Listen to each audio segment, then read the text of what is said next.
Okay, I think we can get started now. I'm Scott Burnham. Welcome, everybody. We've, first of all, got a press release in the chat that talks about why we're here today and discusses the importance of judicial independence. It also contains the Declaration of Judicial Independence, what we're talking about today, and a list of co-signers all in that document. And there's going to be a short program of speakers, and then we'll open it up for questions. And with such a big group, if you want to post your question in the chat, we'll make sure to address it after the program. So if everybody can mute themselves, I'm going to hand it off to IJA President, Justice Eileen O'Neill Burke, to start things off. Thank you, Scott. Good morning, all. My name is Eileen O'Neill Burke. I sit on the 1st District Appellate Court in Chicago, and I am the president of the Illinois Judges Association. I am here today with two judges who spearheaded the Judicial Independence Initiative, Judge Anna Demakopoulos from the Chancery Division and Judge Lloyd Brooks of the Domestic Relations Division, both of the Cook County Circuit Court. I'm also here with Mr. Rory Wheeler, president of the Illinois State Bar, who conducts thorough and extensive evaluations of judges from all over the state, and Mr. Tim Tomasic, who is president of the Chicago Bar Association, which has been conducting investigations of the judiciary for longer than any of us has been alive. Not Mr. Tomasic personally, but the CBA has. Mr. Tomasic himself has led the Judicial Evaluation Committee for over 2 decades. Today, the Illinois Judges Association, along with over 18 different Illinois-based bar associations and legal groups, and that number keeps growing, is issuing the Judicial Independence Declaration in advance of the upcoming general election. This project grew out of a concern in the legal community that judges were being targeted by ideological groups on both sides of the aisle.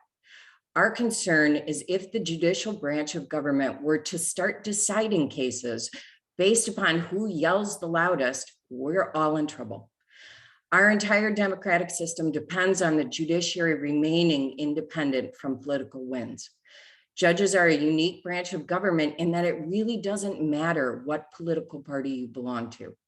What matters is whether you apply the law to the facts in a fair and just manner. That's it. The Judicial Independence Declaration lays out the principles and the reasoning for the necessity of ensuring an independent judiciary. It stands for the proposition that everyone gets a fair shot, that the judge making the decision should not and is not influenced by partisan politics or ideology. Judges should be evaluated based upon how they do their job, how they render decisions. Are those decisions based upon the law and the facts? Is that judge fair and impartial? Judges are supposed to decide cases fairly despite any political pressure. But increasingly, we're being subjected to partisan-driven agendas, which are designed to intimidate judges for their role as neutral arbiters of the law. These attacks are often bolstered by ideologues or well-funded special interest groups that erode public confidence in judges' ability to render impartial outcomes. The dominant role played by special interest money, including money from super PACs, financed by undisclosed donors, threatens the very principle of fair and impartial courts. The Brennan Center, which monitors judicial elections across the country, has reported that high court races are highly politicized and awash in money. In 2020, state judicial elections broke previous records for the amounts spent on judicial campaigns around the country. We anticipate that this trend will be even greater in this election cycle. Much of that money comes from either people with cases in front of the court or interest groups that hide their donors' true identities and fund negative spots attacking judges, often in ways that mislead voters. These partisan-driven crusades are meant to intimidate judges and to make them think twice before issuing a ruling on a controversial issue or subject matter. The message to judges is very clear. Be careful on how you rule. As our declaration states, voters should be able to determine whether we retain that position of trust based upon whether our rulings are fair and well-grounded in the law, not whether we adhere to anyone's political ideology. Throughout the state, voters will choose judges in November, including the state Supreme Court, the appellate courts, and the trial courts. In addition, voters will choose whether sitting judges should retain their seat. The 7 criterion that all of the bar associations use in evaluating judges are integrity, professionalism, temperament, experience, commitment to public service, fairness, and impartiality. Basically, what the bar groups look to and what voters should look to is whether judges base their decisions on the law and the facts before them. We encourage voters to look at the ratings published by the Illinois State Bar Association and the Chicago Bar Association.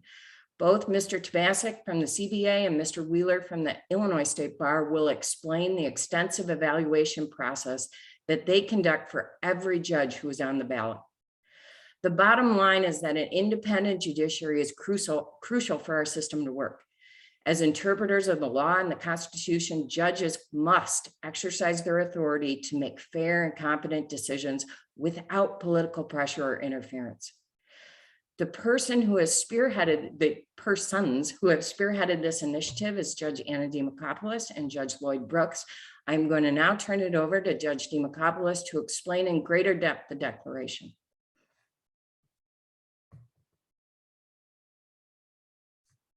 Thank you, Justice Burke.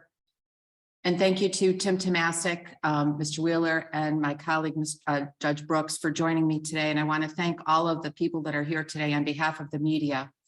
Our goal here today is to restore faith and confidence in the judiciary, the third branch of government that is independent, unlike the other 2 branches of government. Many times, voters receive disinformation and misinformation that guide them in the wrong direction. Many people ask, how do we have judicial independence and balance that with judicial accountability? I am here today to tell you that judges go through an enormous amount of scrutiny on a daily basis. First, the Illinois Supreme Court has initiated Rule 58, and we encourage all of you to read that. It provides for a judicial performance evaluation of every judge in the state of Illinois. They must participate in a survey that's conducted of over 125 participants who blindly answer questions on that survey. The intended purpose of the judicial evaluation, judicial performance evaluation, is to promote judicial excellence and competence. The results of that survey are then gone over with each individual judge, with a judge outside of their county, to ensure that we have excellent performance by all of the members of the judiciary. Secondly, judges go through and are subject to the jurisdiction of the Judicial Inquiry Board. The board conducts investigations and receives initial complaints concerning a judge and files complaints when appropriate with the court's commission. Anyone can file a complaint with Judicial Inquiry Board, including anonymously. The Judicial Inquiry Board reviews all the complaints and appropriately investigates those complaints that may have some merit. A full report of the Judicial Inquiry Board can be found on their website, and it includes the types of complaints, the number of complaints by district, and the topic areas that they investigate. Third, all judges, whether they are running an election or running for retention, have the opportunity to be evaluated by a number of bar associations. Thousands of man-hours are put into these evaluations that include scrutiny not only on content and behavior, but on all the characteristics that Justice Burke just announced. The Illinois State Bar Association does evaluations across the state. The Alliance of Bar Associations and the Chicago Bar Association do evaluations here in Cook County, and various other bar associations do county evaluations based on their local jurisdictions. Fourth, judges' content on their opinions are also reviewed by the appellate court process. We encourage all of you to go onto the Illinois Judges Association website and view the video that has been prepared on the appeals process. Everyone in litigation in this adversarial proceeding is entitled to appeal their decision, except for findings of not guilty in criminal cases. I caution everyone, however, that the number of appeals standing alone is not a measure of a judge's effectiveness or their performance. You must consider what division a judge sits in. For example, The Chancery Division, the Criminal Division, and the Commercial Law Division are the most appealed decisions in the circuit court versus other ones. All divisions are important to the members of our community because everyone's case is important. However, when you're looking at the appeals, the number of appeals and the number of reversals is not a reflection of a judge's performance. You must consider the judge's assignment. You must consider the number of cases that the judge has disposed of. You must consider the number of appeals in that specific division. And furthermore, just because a case is reversed is not reflective of a judge's performance. That case may be reversed for a number of reasons that have nothing to do with the judge. It could be new laws, new rules, new opinions, performance of the litigants, performance of the attorneys. And it could even be small technical errors, such as a miscalculation of fees or fines. And that is not reflective of that. We are here today to restore faith, and it is important for us to rely on the media to make sure that misinformation and disinformation does not get to the voters. And we're asking you to consider the judicial independence, how important it is that we want to make sure that every litigant that comes to court has faith in the judiciary. Thank you, Judge Demokopoulos. Mr. Wheeler from the Illinois State Bar will talk a little bit about their evaluation process and how extensive it is. Mr. Wheeler. Good morning. I'm Rory Weiler. I'm the president of the ISBA, and I'm pleased to be here representing the ISBA as proud sponsor, one of many, of the Judicial Independence Declaration. At ISBA, it has been our policy for decades that a safe and independent judiciary is critical to the administration of the rule of law and the protection of the rights of our citizens pursuant to that law, the rule of law. And in fact, going back to our 1876 charter, one of the missions of ISBA has been to improve the administration of justice through the selection of judges. We take that responsibility seriously, and we, year in and year out, conduct two kinds of different evaluations, if you will, of the judicial candidates running throughout the state. Outside of Cook County, we engage in two separate investigations, if you will. One is our judicial advisory poll, where we contact and solicit the opinions of our members, and in fact, non-members are allowed to join in this process, as to the qualifications previously referenced by Justice O'Neill Burke of the judicial candidates that will appear on the ballot. In order to pass muster under our judicial advisory polling downstate, candidates must receive 65% positive responses on the question of do he or she meet the acceptable requirements of office. Our second, if you will, prong of our polling and evaluation process downstate involves our Judicial Evaluations Committee, which is staffed, of course, by ISBA members and has been in existence for nearly 50 years. Candidates for the appellate and Supreme Court in that process are asked a 40-point questionnaire and subject to evaluation on 12 separate criteria. What you see when you review our judicial polling results is the opinions of the members and those non-members who choose to participate as to the judicial candidates on the ballot. When you receive or review our Judicial Evaluation Committee opinions, those constitute the opinion of the ISBA. ISBA has also proudly been a part of the evaluation process in Cook County for many, many years, and has been a part of the Alliance, which was formed back in 1997 as the brainchild of then CBA president and now Illinois Supreme Court Justice P. Scott Neville. The investment that ISBA makes in these processes is not simply one of hot air. We put our money where our mouth is. We spent in the current cycle over 4,600 staff hours in the process of the evaluation and polling outside of Cook County, and of course in participation in the Alliance. The cost to the ISBA, to our members, some 28,000 strong throughout the state, currently exceeds $200,000 per year in this endeavor, or per cycle, I should say. And those numbers, ladies and gentlemen, do not include the significant amount of volunteer time, the time of our members who participate in these committees and in these processes. So I would like to conclude by once again saying that the ISBA is a proud sponsor of this particular declaration, and we encourage the voters and you in the media to review our polling and evaluation results. And you can find those at isba.org/judicial evaluations.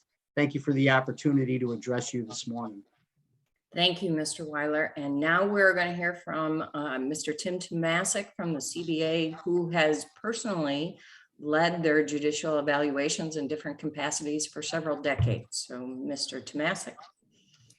Thank you, Judge Burke. I first just want to recognize the fact that the CBA is so privileged to be part of this very important conference today, and even more so proud to support the Judicial Independence Declaration. The Chicago Bar Association, as the fourth oldest bar association in America, 17,000 members strong, has been evaluating judges since 1887. And that's why we're here today, to really emphasize to the media and our citizenry how important it is to go to the CBA judicial findings, the ISBA judicial findings, and review them. By the same measure, we are so concerned about the reckless, sometimes ruthless number of politically motivated attacks that have been occurring on our judiciary over the past several years. These attacks have put our democracy at great risk. And as Judge Burke has talked about, Judge Demokopoulos has talked about, the judicial branch is the third and separate but equal branch of government. And what a lot of our citizens do not understand is that judges are governed by the rule of law. They have to park their politics at the door. They are not partisan, local, or national in the decisions they make, or influenced by special interest. And today, sadly, what we see are personal attacks on judges aimed at embarrassing, intimidating, harassing, and coercing judges unfairly. And that's why we are here today, the Chicago Bar Association, with our friends at the Illinois State Bar Association, which I'm a proud member of, to talk about the fact that these bar associations, our bar associations, have been reviewing, evaluating, investigating judges for many, many decades. But also, too, a lot of people and citizens do not really understand the fact that judges, per their own ethical rules, are not permitted to come out and defend themselves when they're unfairly criticized by the media. They cannot talk about a case that they are currently presiding over or may preside about in the future. And that's why it's incumbent on the CBA and other bar associations on an annual basis, sometimes more than once a year, to issue accurate findings that quite a bit of investigation goes into. And we have to really emphasize that why are these attacks now occurring? And it's been alluded to already in these remarks. And why are judicial evaluations by bar associations so important? The amount of money that politically motivated organizations are receiving is extraordinary. And they are funding blatantly political agendas on both sides of the aisle in an attempt to influence courts seeking retaliation on unpopular decisions in unpopular rulings. And what we want to emphasize, why our findings are so important, when a judge, whether it's a criminal court ruling, a family court ruling, a business court ruling, or an appellate court ruling, that judge has to make a decision, sometimes under difficult circumstances. But that judge is not relying on their political bias. They're not relying on partisan politics. They're relying on their experience in the law and the facts. They simply can't recuse themselves. And the point we're trying to get at, and we want to emphasize to the voting public, is that a judge oftentimes is going to make a decision, and there's going to be an awful lot of people happy about it on one side, And on the other side, there may not be people happy about it, but that is our system of justice, and that's why it works. And that's why our judicial evaluations are so important. At this time, I think I have Ann Glynn on from the CBA. I would ask her if you could publish in the chat box our current evaluation. We call it the Judge's Smart Guide. We make it available in Spanish, Polish, and English. But it's a great guide. You can pass it along electronically to your friends, family, and neighbors. They can actually take it right into the voting booth, and you can read about the judges. But picking up on what my good friend Rory was talking about, the in-depth nature of these investigations is so important to understand. Again, we're proud of the fact at the CBA that we've been evaluating judges since the 1880s, but our protocols, procedures, rules, and bylaws were adopted by the American Bar Association and made and accepted and recommended as the model for evaluating judges. And why is that important? That is because we have over 200 members of the Judicial Evaluation Committee divided up into investigators and into hearing officers who conduct an in-depth investigation, and thousands of hours of work go into these investigations. And our focus is on what we've already heard about, the important nonpartisan aspects of being an effective jurist: integrity, legal knowledge, legal ability, professional experience, judicial temperament, diligence, punctuality, financial responsibility, before we come to an equal fair statement of the reasons why a judge should be recognized and recommended for the bench, and sometimes found not qualified for the bench. But I think it's important to talk about the actual work. The candidate submits a detailed 16-page questionnaire that includes judicial references, personal references, most importantly, lawyers who have been adverse to them in litigation. They provide a trial list, bench trials, jury trials, appeals, newspaper articles, and an investigative team of 2 investigators call and interview each and every reference, whether it be a judge, appellate court, state court, opposing counsel. And we learn about the candidates as we go about our work in determining, are they truly qualified to sit on the bench, which is ultimately a decision to be made by the voters of the state of Illinois. But after that investigation is completed, a confidential 10 to 20, sometimes 30-page report is prepared detailing for our hearing committee. And why is the hearing committee important? The hearing committee consists of 12 to 15 hearing officers who sit in an administrative type procedure with the candidate and ask the candidate fair questions about their experience, their trial experience, their knowledge of the law, their areas of practice. They may be asked about their temperament. They may be asked questions about things or cases that they've been involved in where perhaps there was some criticism.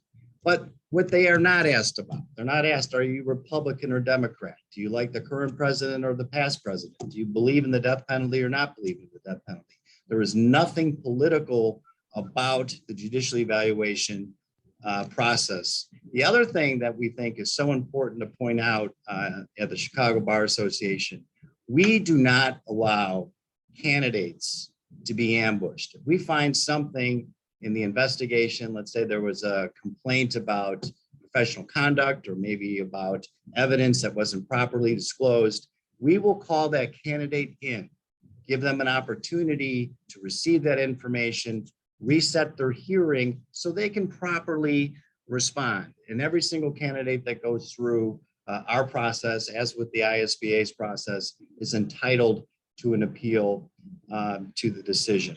So I encourage everyone, sure, read articles about races, read about political candidates in the newspaper, but go to the bar associations because they have teams of people, and they're family lawyers, criminal lawyers, neighborhood lawyers, appellate lawyers, elder law lawyers, personal injury lawyers, public defenders, state's attorneys that all participate in this process. And I think when you get to read about their findings, you are given the very best information that helps you make an informed decision. And in close, I just want to say that the Chicago Bar Association proudly stands with the Illinois Judges Association, representing a broad-based coalition that stands together in fighting for judicial independence as a means of protecting democracy and protecting the rights of all our citizens.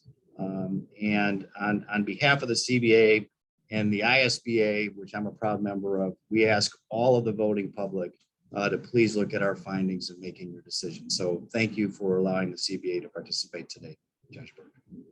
Thank you. Thank you both. And thank you, Judge Demakopoulos and Judge Brooks. If there are any questions, if we can answer them, we will.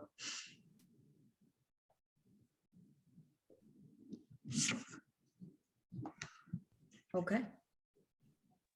I think the press release has been reshared in the chat, as well as the Judicial Independence Declaration, as well as both the ISBA and the CBA's evaluations.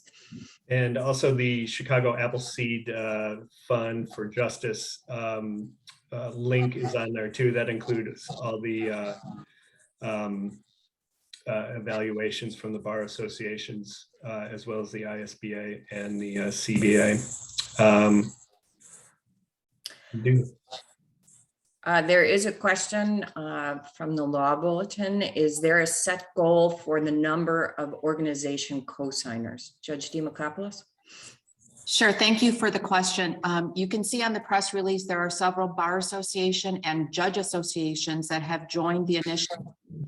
This is an ongoing in-process formation. All of the bar associations are welcome to join in on it, as well as the Judges Association. Several of them were unable to give us a commitment before today, but it is an ongoing process. Mr. Hines has a question. Care to comment on money being spent on Supreme Court races with ads pretty much suggesting that the candidate is or is not in favor of abortion rights? Both Judge Demakopoulos, Judge Brooks, and myself cannot comment on that. We're precluded from the canons of ethics. However, I will turn it over to Mr. Weiler and Mr. Tomasic if they would like to address that. Well, without actually addressing the specific questions in the specific ads themselves, I would simply say that it is remind the voters that it is advertising. And I think that the best source of information when you're looking to say purchase a car or hire a doctor isn't the television ads that you see, but rather the information that the colleagues and bar associations have developed extensively about those candidates. I think it's unfortunate, frankly, that judicial elections have kind of descended to the kind of level of the commercials that we're seeing. But I note that a lot of these are driven by, most of them, in fact, are driven by special interest groups. Judges are governed by the Judicial Code of Conduct, and of course that speaks to their to what they can say and what more to the point what they can't. But the point here is that I would hope the voters know that that these commercials are exactly what they are. They're trying to get a result, and the best way that you as a voter can educate yourself about what the correct result is by going to the CBA, to the ISBA, reading our judicial evaluations, and educating yourself as a voter. I agree with what Rory said. I think just politics in general, we've seen, more and more negative advertising over the past couple of decades. Sadly, it's something that I've always been personally against. I know the experts say that it actually works. I do think it's important for every voter to collect as much information as they can, and do also think through the fact that a lot of ads that are currently being aired, judicial included, are actually put together and funded by super PACs and other PACs unrelated to the candidate. There's certainly some related to the candidate. And still, the fact remains that each and every case is separate and distinct based on its facts, based on the statute or law that is at issue. So I do think the most important thing to do is to look at the findings of the bar associations and recognize that these are the peers of the lawyers and judges who've worked with a particular candidate. And to make the point, if you're going to buy, say, an SUV for your family and your children that's safe, are you simply going to watch a television ad or read a blog written by some unknown writer out of Detroit? Or are you going to look at the actual scientific engineering crash data from the National Highway and Traffic Safety Administration? And I think that's what we as bar associations are asking you to do when it comes to these candidates, whether it be for the circuit court, whether it be for the appellate court or the Supreme Court. Thank you. Emma had one more question. Are there further plans from the IJA to address political interference in local courts and the involved organizations? One thing I will say that the IJA has put out a series of videos for the public in easy to understand language about how judges are elected, how judges, how the appeal and reversal system works, and the judicial independence. And that is our effort to get as much information into the public's hands as possible in ways that they can understand. Does anybody want to add to that? I just want to add a little bit about why it's so important and why we're actually doing this conference. Our citizens depend on an independent judiciary, whether they're just going to court for a traffic ticket or the most important case, the constitutionality of a new law. It doesn't matter. Judges need to be able to make decisions freely without the pressure of knowing that there's going to be reprisal for what you've done. We take an oath that says that we will not make our decisions based on fear. We take an oath that we will be impartial. It's gotten to the point now where everyday citizens actually believe that judges are supposed to have political agendas. And our goal here today is to dissuade them from that opinion. Let's go back to basic civics. Judges are supposed to be independent. We are supposed to make our decisions without fear that we will be taken out by some special interest group. And so all we're asking for is education. Let's begin to educate our voters on what judges' roles are in our communities, how we are supposed to be independent from the other two branches of government. We are the check and balance for those other two branches of government, and we need to make our decisions without fear. I would just briefly add to those remarks and reemphasize the fact that groups like the Chicago Bar Association, the American Board of Trial Advocates actually have set protocols to respond to the unfair criticism of judges, which we do locally and nationally, whether that's through writing letters to the editor or meeting with local media, TV and radio, because judges cannot go out and defend themselves and speak on their behalf. So to that question, when there is unfair political influence in courtrooms or in the media, we do our best, all the organizations do their best to respond on behalf of those judges because they're not permitted to do so by their own judicial ethics.